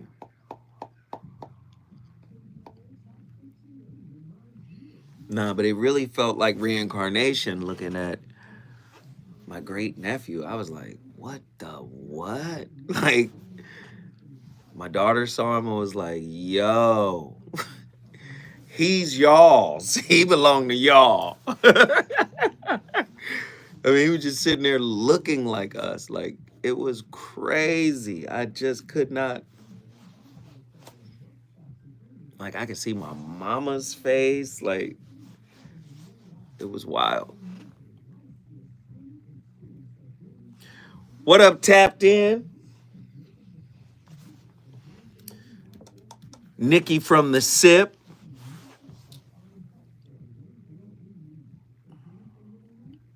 No, it was fun. It was my first time ever meeting him. I had only seen pictures. So to see him today was pretty dope.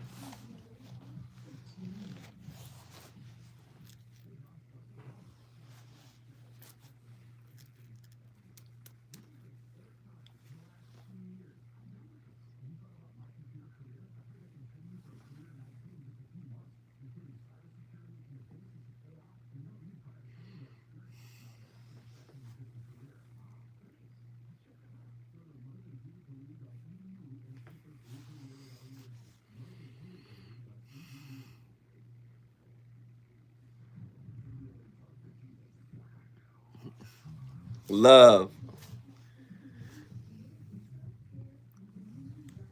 You missed something now. You know what? What?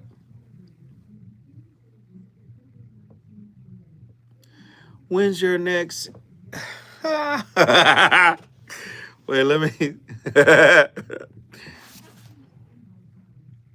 That's funny.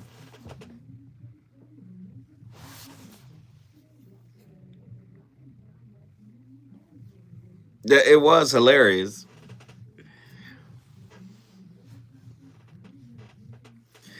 Hey, Ronan, put up an emoji to let me know you in here, because I see you on the line. Ronan, put up an emoji.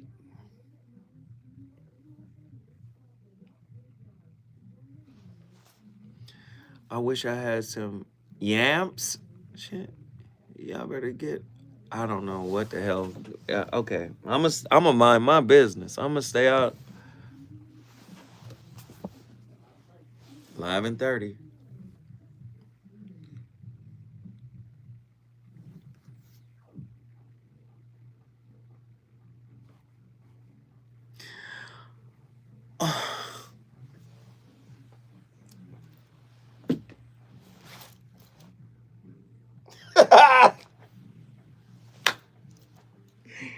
Yamps. Oh, oh, oh,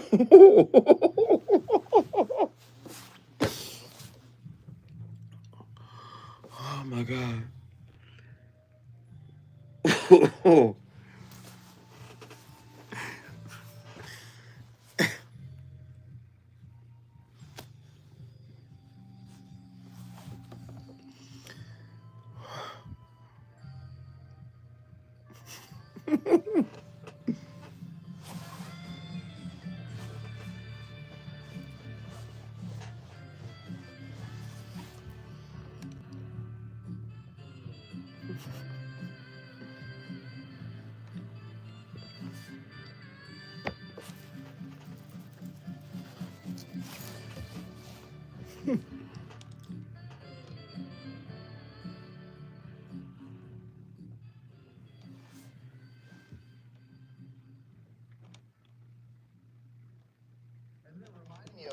Of this the philosopher named Joseph Campbell, who influenced Star Wars, the story of Star Wars, as well as a number of other Hollywood movies and movies throughout the world.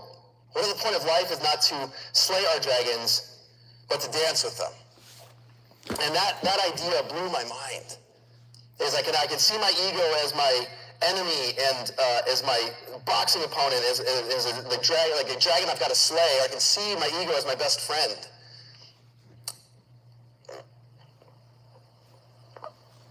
My advocate, and I can choose to dance with these dragons that have been tormenting my life. Your inner dragons, although we define them and classify them and categorize them as our enemy, is really our ally. So you got to learn how to dance with your inner adversary. Adversity. What is a life lived without adversity, without the struggle to overcome adversity? The more overcoming, listen to what I'm saying. When you overcome some things, it humbles you. It gives you perspective. You look out into the world and you start to value things differently because you know what it took to get to this level of understanding, this level of, listen, insight, seeing within, not running from it. I've been telling you guys for quite some time, you have to go online. I think it's on YouTube. There is a documentary. It is extraordinary. It's about Joseph Campbell's work and the hero's journey. You have to watch it. It's called Finding Joe. It's a documentary. It's extraordinary. It's extraordinary. And I really wish you guys would listen to me. If you don't take anything else from this show, go watch the documentary, Finding Joe. It's exceptional. We've got callers on the line. I want to make sure I get folk on. Ronan, hold tight. We got to get Alex from Philadelphia, PA. Alex, what are your thoughts on tonight's topic? What's happening, man? Now, let me just say this, Alex. I feel your spirit. I feel your spirit, Alex. It feel like you might slip out a curse word. Don't cuss on the air, Alex. We live on the radio. Hey, it's all respectful. It's all respectful. All right. Make me worse than my treat me, man. How you doing today, brother, man? Talk to me, man. What are your thoughts on tonight's topic? Man, the topic was what? What's the downfall in your life? No, we talking about your inner enemy being actually your inner ally. I would say, man, and I want to touch on a few things, but I appreciate you for accepting my call, and I want to say I have so much respect for you, bro. Thank you, brother. I appreciate it. I would say, and I'm 35, man. I have my own car lot. I've been grinding my whole life, and I finally got to the point where I'm sustainable in life. Mm-hmm. I would say the only thing that can stop you in life is yourself. Come on. And your limitations of how you look at things in life. Let's go. Come on. You cooking right now. Keep going. I'm serious. It's the way you probably grew up or who you surround yourself around. Those are the only things that can stop you in life. Mm-hmm. Because it's money out here for everybody to make. Mm-hmm. You know what I'm saying? But I also wanted to touch on this. The brother that called in before me, before the break, mm-hmm. keep going, man. Don't never give up. Don't never stop. Keep going. Don't let these women or letting these life stresses get you in a situation where you feel like you want to give up. I love that. Because that's part of life. And like my granddaddy used to tell me, man, when the steering wheel turn right, it got to turn back left. Come on. Come on. The pendulum swing. It got to come back. Oh, I love that. That's a bar, Alex. That is a bar. Hey, brother, guess what you just did? What's up? You brought Philadelphia, PA in the building. You got come on, man. You got a seat at the table anytime you want to sit down, man. You can call in anytime. My brother Alex cooked it up real quick. All right, y'all know who's next. Ladies and gentlemen, without further ado, Ronan from Naptown is in the building. Ronan, here you go. What are your thoughts on tonight's topic? Shabalama ding dong. Shamalama ding dong, man. You know, profanity. You know, profanity, brother. That's the new way, man. You cuss them out without cussing. You know. That's right, man. What's the melody? You know.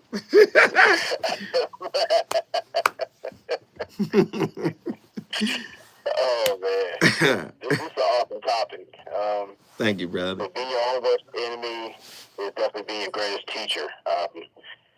So growing up, I say like for certain experiences that were rough, I had to realize I started looking at myself as an enemy because I didn't see. I was taught to not find value in my voice, which not only turned me to an addict to anger, but I realized I was emotionally illiterate. First time calling. Mm-hmm. I'm listening. Go ahead. And the thing is, like, in learning those things, adversity is a great teacher because, like, you run into situations where you have to really look into yourself. And if you don't know the answers, you got to be around people who can actually flesh those things out. And I learned that one of the biggest lessons is there's no valor in victimhood. There's no valor in victimhood. Say more. Expound. Well, the thing is I know the conversation we're supposed to have about vindictive victims, but when you go around with this narrative, there's a lot of people who will fight tooth and nail to remain a victim for cheap attention, validation, and the fear of actually seeing those results outside of your cage. And the thing is, like, that's the toughest part is, like, not just recognizing you do need assistance, but actually enacting the steps to get your legs together, get on the other side of things. And that goes in other areas. So it's tough, but the thing is, like, you have to get rid of your ego to leave you in solitary confinement if you decide to remain a victim. But I don't know if it's getting rid of the ego or if it's integrating the ego with all the other parts of yourself. The ego becomes an actor when you keep the shadow and everything separate. Do you see what I'm saying? Because we villainize the ego, but I think they all go together. That's individuation. What are your thoughts? No, and you're right about that. The thing is, like, it's all about what you empower your ego to do, whether it could be either your guard or it should be or your enslaver. Either your security or or your warden. I hear you. Yes. This is heavy stuff. Ronan, at any point in your life, or at what point in your life, my friend, have you viewed yourself, I'm talking internally, as your own worst enemy? When I tried to mask myself behind acts of service rather than acts of self-repair.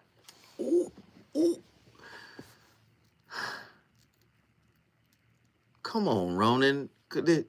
You make us all proud when you call in and say things like that, good brother. Boy, let me tell you something, man. I feel like Like that day when my son signed that national letter of intent, that was powerful. I was standing behind him with my arms crossed, like, yes, sir. Yes, sir. Say it again, brother. That was a bar. Do it one more time. Okay, we got to be very careful because a lot of us tend to mask ourselves behind acts of service rather than acts of self-repair. And there's a big difference because a lot of people figure they're beneficial being a butler in order to avoid taking care of their business. And you know what's deep about what you're saying? Don't you know when you repair yourself, you repair everyone else? Yeah. You actually do. And the thing is, like, when it comes to actual relationship or even interpersonal work, it's important you become the best architect you can be because you know the good, bad, and weak points, and you got to repair that structure, which is you. Mm-hmm. And there's a lot of broken people trying to give a lot of misinformation and just shattering everybody along the way. Let me just say, you don't study spirituality in school. Now, if you're a theologian, you can study doctrine, you can study dogma, you can study apologetics, hermeneutics, exegesis, you can study all of that, but you cannot study spirituality. There's no textbook for it. There's some symbols, but do you understand? So I say that to say, relationally speaking, you got to be in them in order for the evil enemy in you to come out of you. Relationships are, in fact, a type of exorcism. Yes.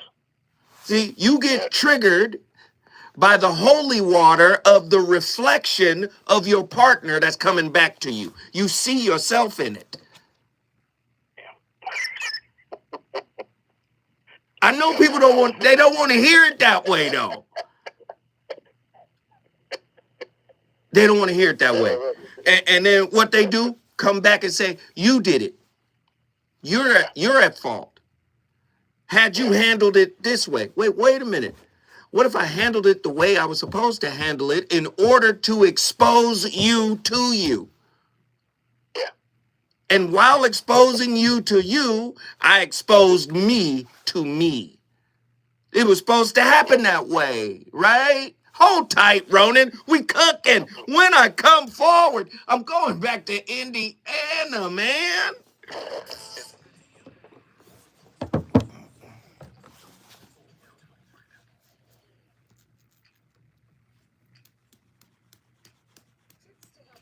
Basic steps for building a budget in 2024. Building a budget can help you achieve and reach your financial goals. God damn. What y'all talking about? See, Ronan wakes it up, man. He wakes up the dragon.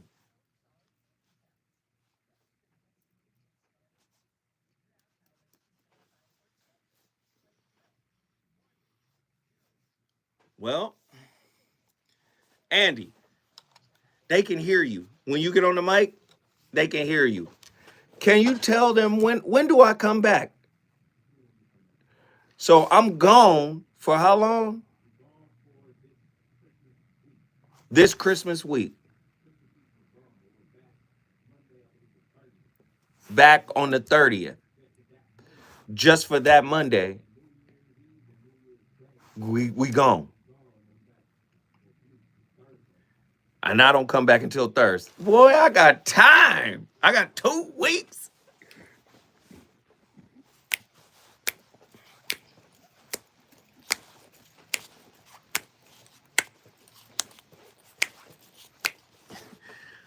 Hey! I'm going to do 50 topics.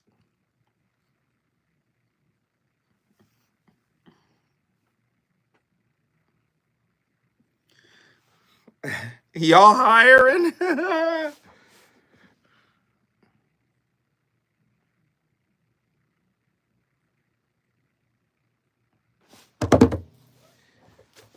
Let me see.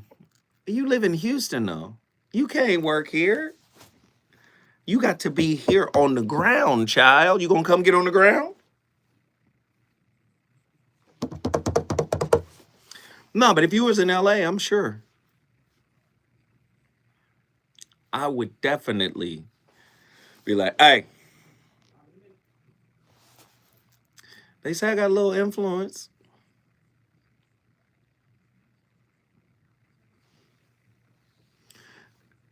Hey, perhaps is the coldest word in the English dictionary because it reminds me of the Reverend on Good Times when James brought that money back from the grocery store.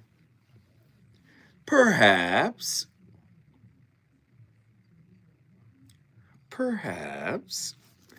Every time they gave him a scenario, he said, perhaps. That whole place would be in smoke by the weekend. Oh, that's funny.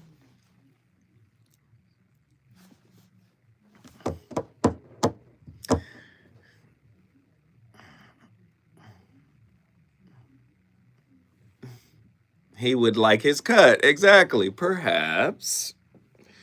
Will you take the money, Reverend? Perhaps.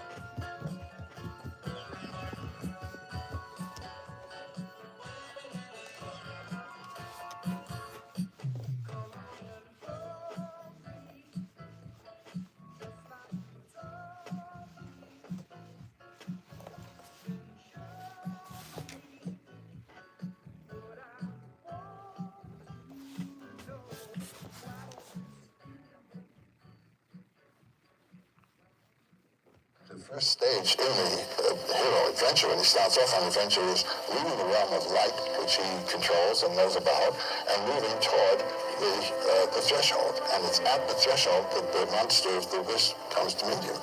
And then there are two or three results. One, the hero is cut to pieces and descends into the abyss in fragments to be resurrected, or he may kill the dragon power, as Siegfried does when he kills the dragon. But then he takes the dragon blood. That's say he has to assimilate that power. And when Siegfried has killed the dragon and tasted the blood, it is the song of nature. He has transcended his humanity, and associated himself with the powers of nature. The way our relationships are set up today, it's designed to suppress the dragon. And we only want to deal with the dragon when the relationship go bad, and then we start going to therapy if we care enough, or we ghost people when we don't, right? But that's how relationships are designed. They're designed to show us, ourselves, our dragons. Gosh, it's really not that difficult. Ronan. Sir. Yeah, man. Yes, sir. Get in here and wrap it up for us. We up against the clock. Let's do it. Okay, well, I definitely think I agree with you. Today's relationships are designed to keep you creatively constipated. And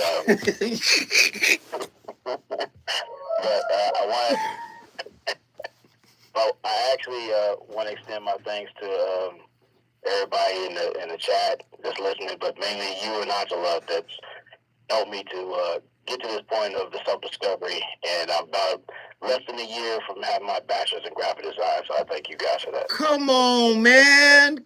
What? Ronan from Indianapolis, man. He up in here doing the work, brother. Guess what you just did, man? Indianapolis back in the building. Naptown is in the building, and Andy informs me that I'm gonna be gone. I'm gonna be gone for a while. This is everybody gonna be gone, huh? We're gonna be on break, but this is effectively my last day for what? A week? 2 weeks? A week? Then I come back, do one show, then I'm gone another week. No, another 2 days. another, because I'll forget and be gone another 2 weeks. No, I'm just, man, oh man, Shevitz, the voice of reason has been on complete fire all of 2024. Hey, listen, 2024 has been a very, very, very rough year for a lot of people. But the fact that it seemed to be one of the fastest moving years in my experience, it moved very quickly. I'm glad that we getting close to it being over, because I'm ready for 2025. I really appreciate everybody who calls in, who contributes, who shows love to this show. You know, I guess too many to name, but of course, the Atalas, the Nzingas, Hustle Habits, True Mongers, my brother Haru Ali, Fred, where Fred at?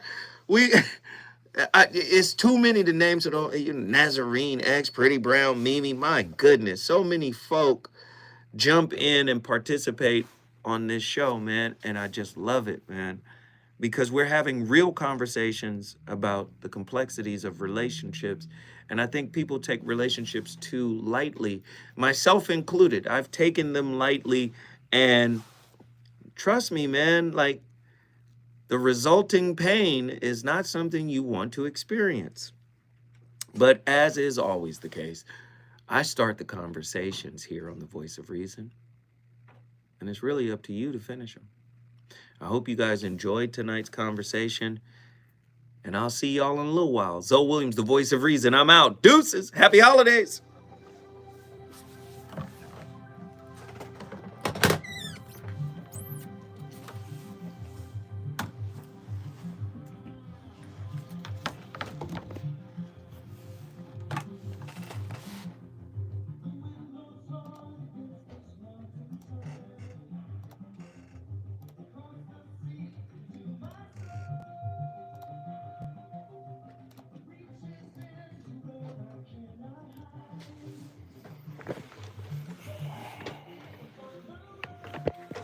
Love y'all. Appreciate y'all.